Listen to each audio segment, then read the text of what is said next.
ವಿಶ್ವವಿಖ್ಯಾತ ನಾಡ ಹಬ್ಬ ದಸರಾದ ಸಂಭ್ರಮ ಜೋರಾಗಿದೆ. ಕೇವಲ ನಾಡ ಹಬ್ಬ ದಸರಾನ ಮೈಸೂರಿನಷ್ಟೇ ಸಂಭ್ರಮಿಸೋದಲ್ಲ, ಇಡೀ ನಾಡು ಸಂಭ್ರಮಿಸುತ್ತೆ, ಇಡೀ ರಾಜ್ಯ ಸಂಭ್ರಮಿಸುತ್ತೆ.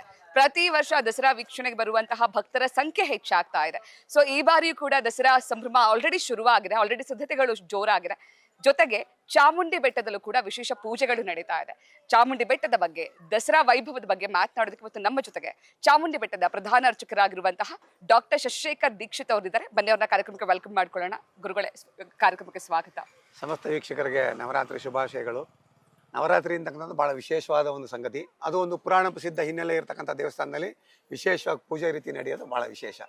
ಇದಕ್ಕೆ ಚಾಮುಂಡಿ ಬೆಟ್ಟ ಅನ್ನೋದು ತಮಗೆಲ್ಲ ಗೊತ್ತಿರಬಹುದು. ಏನಕ್ಕಾಗಿದೆ ಚಾಮುಂಡಿ ಬೆಟ್ಟ ಅಂದ್ರೆ, ಇದಕ್ಕೆ ಈ ಹಿಂದಿನ ಹೆಸರು ಮಹಾಬಲಗಿರಿ ಅಂತ.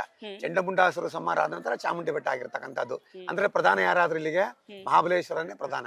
ಚಂಡಮುಂಡಾಸುರ ಸಂಹಾರ ಆದ ನಂತರ ಚಾಮುಂಡಿ ಬೆಟ್ಟ ಆಗಿರ್ತಕ್ಕಂಥದ್ದು. ಇದು ಇಲ್ಲಿನ ವಿಶೇಷತೆ ಇರತಕ್ಕಂಥದ್ದು. ನವರಾತ್ರಿ ಸಂದರ್ಭದಲ್ಲಿ 9 ದಿವಸ ನವರತ್ ದುರ್ಗೆನ ಆವಾಹನೆ ಮಾಡಿ ಪೂಜೆ ಮಾಡ್ತಕ್ಕಂಥ ಪದ್ಧತಿ ಇರತಕ್ಕಂಥ ಎಲ್ಲಾ ಕಡೆನೂ ಬಂದಿರತಕ್ಕಂಥದ್ದು. ನವರಾತ್ರಿ ಅಂದ್ರೆ 9 ದಿವಸ, ದಸರಾ ಅಂದ್ರೆ 10 ದಿವಸ ಅಂತ ಸಾಮಾನ್ಯವಾಗಿ ಸಂಪ್ರದಾಯ ರೀತಿಯಲ್ಲಿ ಪೂಜೆ ಮಾಡ್ತಕ್ಕಂಥದ್ದು ನವರಾತ್ರಿ ಆಚರಣೆ ಎಲ್ಲಾ ಕಡೆ ಇರ್ತಕ್ಕಂಥದ್ದು. ಅದೇ ರೀತಿಯಲ್ಲಿ ನಾವು ಒಂದೊಂದು ದಿವಸ ಒಂದೊಂದು ಅವತಾರಗಳ ಪೂಜೆ ಮಾಡ್ತಕ್ಕಂಥದ್ದು ಇಲ್ಲಿರ್ತಕ್ಕಂಥದ್ದು. ಪ್ರಥಮಂ ಶೈಲಪುತ್ರೇಚಿ, ದ್ವಿತೀಯಂ ಬ್ರಹ್ಮಚಾರಿಣಿ, ತೃತೀಯಂ ಚಂದ್ರಘಂಟೇಚಿ, ಕೂಷ್ಪಾಂಡೇಚರ್ತಕಂ, ಪಂಚಮಂ ಸ್ಕಂದಮಾತ್ರೇಚ, ಷಷ್ಟ್ಯಂ ಕಾತ್ಯಾಯನಸಿದ, ಸಪ್ತಮಂ ಕಾಳರಾತ್ರಿಂಚ, ಮಹಾಗೌರಿ ಅಷ್ಟಮಂ, ನವಮಂ ಸಿದ್ಧತಾತ್ರೇಂಚ, ನವದುರ್ಗಾ ಪ್ರಕೃತಿ ಅಂತೇಳಿ 9 ದುರ್ಗೆನ ಆವಾಹನೆ ಮಾಡಿ ಪೂಜೆ ಮಾಡ್ತಕ್ಕಂಥ ಇಲ್ಲಿ ಬಂದಿರತಕ್ಕಂಥದ್ದು. ಅಲಂಕಾರ ರೀತಿ ನಾವು ತಗೊಂಡಾಗ ಅಲಂಕಾರ ರೀತಿ ಬ್ರಾಹ್ಮಿ ಮಹೇಶ್ವರಿ ಅಲಂಕಾರ ಮಾಡ್ತಕ್ಕಂಥದ್ದು ಇಲ್ಲಿ ಬಂದಿರತಕ್ಕಂಥದ್ದು. ಇಲ್ಲಿ ಶೃಂಗೇರಿ ಅರಮನೆ ಎಲ್ಲ ಕಡೆ ಬರ್ತಕ್ಕಂಥದ್ದು.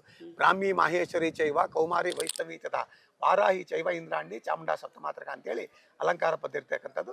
ಎಂದಿನಂತೆ 5:30ರಿಂದ ಮಹಾನ ರುದ್ರಾಭಿಷೇಕ, ಪಂಚಾಮೃತ ಅಭಿಷೇಕ, ದಿನ ಒಂದೊಂದು ಅಲಂಕಾರ ಮಾಡ್ತಕ್ಕಂಥ ಇಲ್ಲಿದು.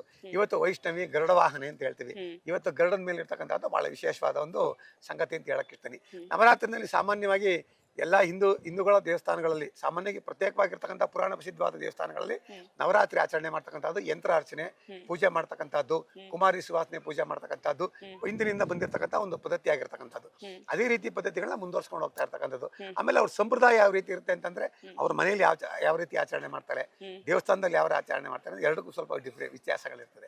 ಮನೆಯಲ್ಲಿ ಮಾಡ್ತಕ್ಕಂಥದ್ದು ಬೇರೆ ತರ, ದೇವಸ್ಥಾನಗಳಲ್ಲಿ ಮಾಡ್ತಕ್ಕಂಥದ್ದು ಬೇರೆ ತರ ಇರ್ತಕ್ಕಂಥದ್ದು. ಸಾರ್ವಜನಿಕರು ಈಗ ಸಾಮಾನ್ಯ ಯಾರು ಎಲ್ಲೂ ಬರಕ್ಕಾಗದೇ ಇದ್ದವರು ಮನೆಯಲ್ಲೇ ಚಾಮುಂಡೇಶ್ವರಿ ಫೋಟೋ ಇಟ್ಟು, ಲಕ್ಷ್ಮಿ ಫೋಟೋ ಇಟ್ಟು, ಯಾವ ತರ ಕಾಳಿ ಲಕ್ಷ್ಮಿ ಇರ್ತಕ್ಕಂಥ ಪೂಜೆ ಮಾಡ್ತಕ್ಕಂಥದ್ದು ವಿಶೇಷವಾಗಿರ್ತಕ್ಕಂಥದ್ದು. ನವರಾತ್ರಿ ಸಂದರ್ಭದಲ್ಲಿ ವಿಶೇಷವಾಗಿ ಯಾಕೆ ಹೇಳಿದಾನೆ ಅಂತಂದ್ರೆ, 9 ದಿನಗಳಕ್ಕೂ ಕೂಡ ಪೂಜೆ ಮಾಡಿದಾಗ ಇಡೀ ವರ್ಷದಲ್ಲಿ ನಾವೇನು ಸಂಪಾದನೆ ಮಾಡಬೇಕು ಅಂತಿದೀವೋ ಅಷ್ಟು ಒಂದು ವಿಶ್ವಾಸ, ಅದ್ರಲ್ಲಿ ಬರ್ತಕ್ಕಂಥ ಶಕ್ತಿನ ಸಂಪಾದನೆ ಮಾಡ್ಬೋದು ಅಂತ ಹೇಳಿ ಶಾಸ್ತ್ರ ಹೇಳಿರ್ತಕ್ಕಂಥದ್ದು. ಶರತ್ಕಾಲಯಾಮ್ ಪೂಜಾ ಅಂತ ಹೇಳ್ತಾನೆ. ಸಾಮಾನ್ಯವಾಗಿ ನವರಾತ್ರಿಯಲ್ಲಿ 4 ನವರಾತ್ರಿ ಇರ್ತಕ್ಕಂಥದ್ದು. ಸಾಮಾನ್ಯವಾಗಿ ಯಾರಿಗೂ ಗೊತ್ತಿಲ್ಲ ಅನ್ಸುತ್ತೆ. ಅದು ಚೈತ್ರ ಮಾಸದಲ್ಲಿ ಬರ್ತಕ್ಕಂಥದ್ದು ವಸಂತ ನವರಾತ್ರಿ, ಆಷಾಢ ಮಾಸದಲ್ಲಿ ಬರ್ತಕ್ಕಂಥದ್ದು ಗ್ರೀಷ್ಮ ನವರಾತ್ರಿ, ಹಾಗೂ ಶರತ್ ಕಾಲದಲ್ಲಿ ಬರ್ತಕ್ಕಂಥದ್ದು ಶರನ್ ನವರಾತ್ರಿ, ಮಾಘ ಮಾಸದಲ್ಲಿ ಬರ್ತಕ್ಕಂಥದ್ದು ಮಾಘ ನವರಾತ್ರಿ ಅಂತ ಹೇಳಿ 4 ನವರಾತ್ರಿ. ಸಾಮಾನ್ಯ ಈ ಪ್ರಾಂತ್ಯದಲ್ಲಿ 2 ನವರಾತ್ರಿ ನಾವು ಆಚರಣೆಗೆ ಇಟ್ಕೊಂಡಿರ್ತಕ್ಕಂಥದ್ದು.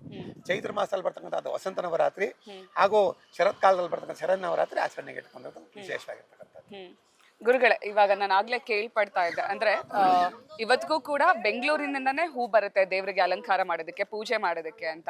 ಯಾಕೆ ಮೈಸೂರಲ್ಲೇ ಹೂ ಸಿಗುತ್ತೆ, ಆಬ್ವಿಯಸ್ಲಿ ಸಿಗುತ್ತೆ, ಬಟ್ ಬೆಂಗಳೂರಿಂದನೇ ತರಿಸ್ಕೊಂಡು ಪೂಜೆ ಮಾಡುವಂಥದ್ದು ಏನಕ್ಕೆ ಗುರುಜಿ? ಅಂದ್ರೆ ಅವರ ಒಂದು ಇದಕ್ಕೆ ಅಂತಲೇ ಮುಡುಪಾಗಿಟ್ಟಿರ್ತಾರೆ ಹಣನ ಮುಡುಪಾಗಿಟ್ಬಿಟ್ಟು ಇದನ್ನೇ ಅಲಂಕಾರ ಮಾಡಬೇಕು ಅಂತ ಹೇಳಿರ್ತಕ್ಕಂಥದ್ದು. ಶಿವಕುಮಾರ್ ಅನ್ನೋರು ಇವತ್ತು ಕಳಿಸ್ಕೊಡ್ತಾ ಇರ್ತಾರೆ. ಹಾಗೂ ಇಲ್ಲಿ ಹಸು ಇರಲಿಲ್ಲ, ಹಸುನ ತಂದು ಕಟ್ಟಾಕಿದ್ದವ್ರೆ.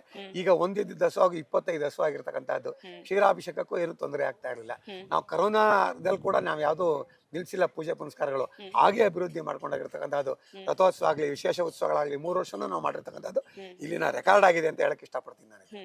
ಶಿವಕುಮಾರ್ ಅನ್ನೋರು ಅವಾಗಿಂದನೂ ಹೂ ಕಳಿಸ್ತಾ ಇದ್ರು, ಸೊ ಇವತ್ತಿಗೂ ಕೂಡ ಆ ಸಂಪ್ರದಾಯವನ್ನ ಪಾಲಿಸ್ಕೊಂಡು ಇವತ್ತಿಗೂ ಅವರೇ ಕಳ್ಸಿಕೊಡ್ತಾರೆ. ಒಂದು ಹುಡುಗನ್ ಕಳ್ಸಿಕೊಡ್ತಾರೆ, ಹೂ ಇಟ್ಬಿಟ್ಟು ಅವ್ನ ಬಾಣ್ಗವ್ನು ಹೋಗ್ತಾನೆ. ಓಕೆ, ಈಗ ಅಂಬಾರಿ ಮೇಲೆ ಅವರು ಅಂದ್ರೆ ಅಂಬಾರಿ ಜಂಬೂ ಸವಾರಿ ಸಂದರ್ಭದಲ್ಲಿ ಅಂಬಾರಿಯಲ್ಲಿ ಕೂರಿಸುವಂತಹ ಉತ್ಸವ ಮೂರ್ತಿ ದೇವರು, ತುಂಬಾ ಜನಕ್ಕೆ ಅದು ಕನ್ಫ್ಯೂಷನ್ ಇದೆ. ದೇವಸ್ಥಾನದಲ್ಲಿರುವ ಮೂಲ ಮೂರ್ತಿನ ತಗೊಂಡು ಹೋಗ್ತಾರೆ ಅಂತ.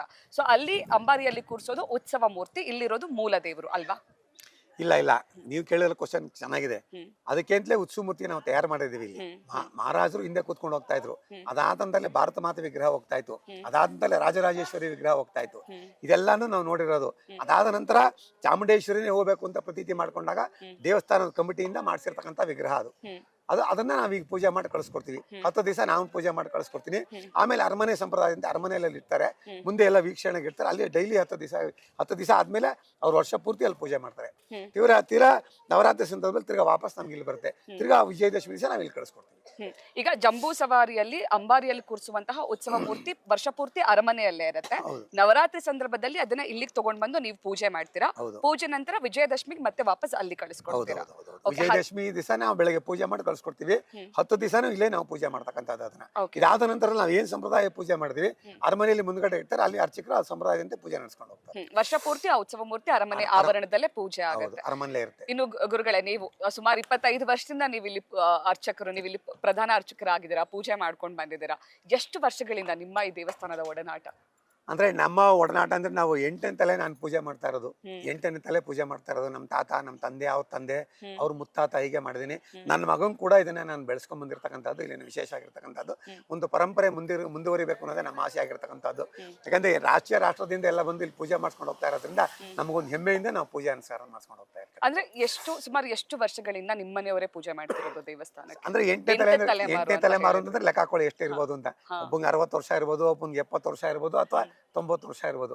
ಅದರಂತೆ ನಾವು ನಡ್ಸ್ಕೊಂಡು ಮುಂದುವರ್ಸ್ಕೊಂಡು ಹೋಗ್ತಾ ಇರ್ತಕ್ಕಂಥ ಇಲ್ಲಿನ ವಿಶೇಷವಾಗಿರ್ತಕ್ಕಂಥದ್ದು. ಓಕೆ, ಇವಾಗ ನಮ್ಮ ಜಂಬೂ ಸವಾರಿ, ನಮ್ಮ ದಸರಾ ಅನ್ನೋದು ವಿಶ್ವವಿಖ್ಯಾತಿಗೊಂಡಿರೋದು. ದೇಶದಾದ್ಯಂತ ಅಷ್ಟೇ ಅಲ್ಲ, ವಿದೇಶದಿಂದ ಕೂಡ ಜಂಬೂ ಸವಾರಿ ನೋಡೋದಕ್ಕೆ ಅಂತ ಜನ ಬರ್ತಾರೆ.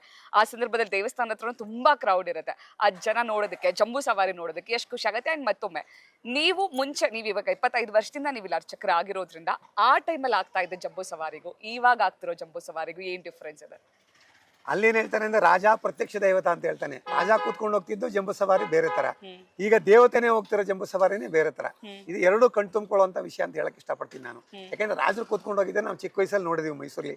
ಮಾರ್ಕೆಟ್ ಬಾಗಿಲಲ್ಲೇ ನಿಂತ್ಕೊಂಡು ಜಯಚಾಮರಾಜೇಂದ್ರ ಒಡೆಯರ ಅಂಬಾರಿ ಮೇಲೆ ಹೋಗೋದೇ ನೋಡಿರ್ತಕ್ಕಂಥದ್ದು. ಅವ್ರು ದರ್ಬಾರ್ ಮಾಡಿರ್ತಕ್ಕಂಥ ನಾವು ನೋಡಿರ್ತಕ್ಕಂಥದ್ದು. ಅದೇ ರೀತಿ ಈಗ ಯದುವೀರವ್ರ ದರ್ಬಾರ್ ಮಾಡಿರೋದು ನಾವು ನೋಡಿರ್ತಕ್ಕಂಥದ್ದು. ಶ್ರೀಕಂಠತ್ರ ದರ್ಬಾರ್ ನೋಡಿದೀವಿ ನಾವು. ಹತ್ರದಲ್ಲಿ ಅಲ್ಲೇ ಆ ದರ್ಬಾರ್ ಸಂದರ್ಭದಲ್ಲಿ ಪ್ರಸಾದ ನಾವೇ ಕೊಡೋದು ಫಸ್ಟ್. ಅದು ಒಂದು ವಿಶೇಷ ಅಂತ ಹೇಳಕ್ ಇಷ್ಟಪಡ್ತೀನಿ, ಒಂದು ಹೆಮ್ಮೆಯಿಂದ ಹೇಳ್ಕೊತೀನಿ ಅದನ್ನ. ಇವತ್ತು ಚಾಮುಂಡೇಶ್ವರಿ ನಾಡದೇವತೆಯಾಗಿ ಹೋಗ್ತಿರೋದು ಇನ್ನೂ ವಿಶೇಷ ಅಂತ ಹೇಳಕ್ ಇಷ್ಟಪಡ್ತೀನಿ. ಸೂಪರ್. ದಸರಾ ಹಬ್ಬ ಇನ್ನೇನು ಕೆಲವೇ ದಿನಗಳಿದೆ. 2ನೇ ತಾರೀಕು ವಿಜಯದಶಮಿ ದಿನ ಜಂಬೂ ಸವಾರಿ ಆಗುತ್ತೆ. ನಾವು ಕೂಡ ಜಂಬೂ ಸವಾರಿಯನ್ನ ಕಣ್ತುಂಬಿಕೊಳ್ಳೋದಕ್ಕೆ ಕಾಯ್ತಾ ಇದೀವಿ. ಥ್ಯಾಂಕ್ ಯು ಸೋ ಮಚ್ ಗುರುಗಳೇ. ನಮ್ಮ ಸಮಸ್ತ ವೀಕ್ಷಕರಿಗೂ ನವರಾತ್ರಿ ಶುಭಾಶಯಗಳು. ಹಾಗೂ ಚಾಮುಂಡೇಶ್ವರಿ ಪರಿಪೂರ್ಣವಾಗಿ ಎಲ್ಲರಿಗೂ ಒಳ್ಳೇದು ಮಾಡಲಿ ಅನ್ನೋದೇ ನಮ್ಮ ಆಶೆ ಆಗಿರ್ತಕ್ಕಂಥ. Thank you so much.